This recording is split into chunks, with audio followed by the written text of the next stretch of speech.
Hello guys, আসসালামু আলাইকুম। Welcome back to my new video. আপনারা সবাই কেমন আছেন? আমি আনি খন্দকার আপনাদের সামনে চলে আসলাম আরেকটি ভিডিও নিয়ে। তো আশা করি সবাই ভালো আছেন। আজকের ভিডিও হচ্ছে আমি সিয়েরিতে কি রান্না করব সেটা নিয়ে। আমি আজকে সিয়েরিতে রান্না করব ছোটো মাছের চচ্চড়ি। তো সেইটাই আজকে আপনাদের সাথে শেয়ার করব।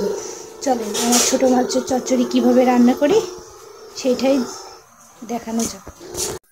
তো গাইস, আমি এখানে সব কিছু রেডি করে নিয়েছি।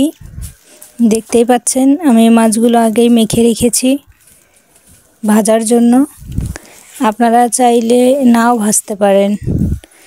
চুলার উপরে তেলও দিয়েছি গরম করতে। তেলগুলো গরম হওয়ার পর মাছগুলো ভেজে নেব।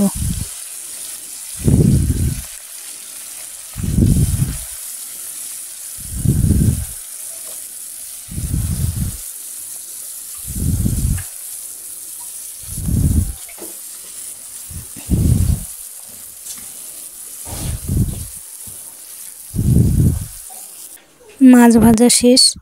আমি এখানে আলু বেগুন কেটে ধুয়ে রেখেছিলাম।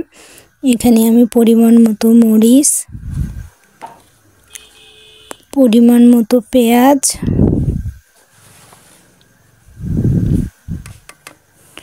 আপনারা আপনাদের পরিমাণ মতো দিবেন। আপনারা যতটুকু রান্না করবেন ততটুকু পরিমাণ বুঝে দিবেন।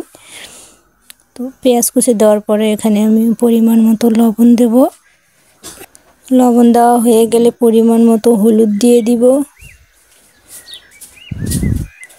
হলুদ গুঁড়ো দেওয়ার পরে আমি তেল দিয়ে দিব পরিমাণ মতো।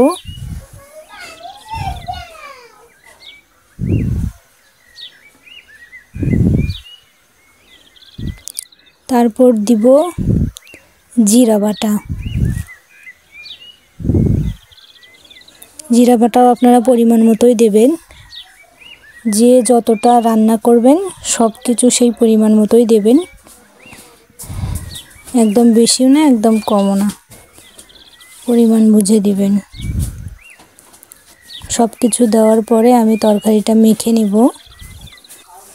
ভালোভাবে মাখবেন, তরকারিটা যেন মাখো মাখো হয়।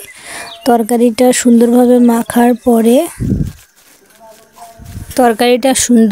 মাখার পরে আমি ভেজে রাখা মাছগুলো তরকারিতে ঢেলে দিব।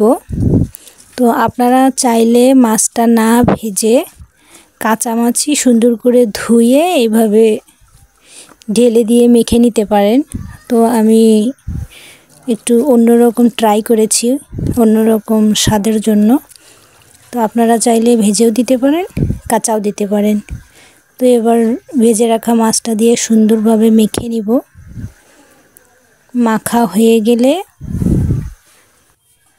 কড়াইটা ঢাকনা দিয়ে চুলার উপরে বসে দিব। চুলার উপরে বসিয়ে দিয়ে আমরা 15 মিনিট মতো জাল করব। ফিরে আসছি 15 মিনিট পর। ফিরে আসলাম। এই হচ্ছে আমার ছোটো মাছের চচ্চড়ি। তো দেখতে কেমন হয়েছে অবশ্যই কমেন্ট করে জানাবেন।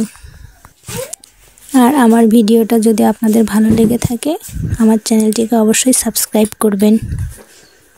আর লাইক, শেয়ার অ্যান্ড কমেন্ট করতে যেন ভুলবেন না। আপনাদের সাথে দেখা হচ্ছে নেক্সট ভিডিওতে। খোদা হাফেজ।